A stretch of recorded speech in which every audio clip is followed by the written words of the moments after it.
யார்கிட்டயுமே பேச பிடிக்கல அப்படின்னு சில நேரம் நமக்கு தோணும். அந்த நேரம் என்ன செய்யலாம்? வார்த்தைகள் இல்லாமல், யாருமே இல்லாமல் பேசலாம். அது எப்படி பேசலாம்?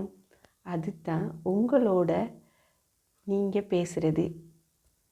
ஓகே, எனக்கு பிடிக்குதா? என்னைய மற்றவங்க விரும்புகிறாங்களா? நான் சொல்ல போகிற விஷயம் அவங்களுக்கு பிடிக்குமா? அப்படியெல்லாம் நீங்கள் கேட்டுக்கிட்டே ஒரு ஆழமான மூச்சை உள்ளுக்கெடுத்து அப்படியே வெளியே விடுங்க.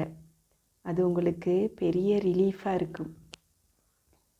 அது மட்டும் இல்லை, உங்களுக்குள்ளேயே நிறைய விஷயங்கள் தெரிய வரும். என்ன அப்படின்னா,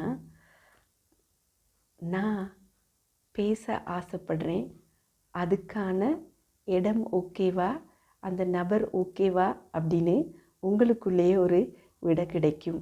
வார்த்தைகள் இல்லாமல் நமக்குள்ளேயே பேசும் அந்த சந்தர்ப்பத்தில் எங்களுக்கு ஒரு பாசிட்டிவான எனர்ஜி உருவாகிறத நாங்கள் பார்க்கலாம்.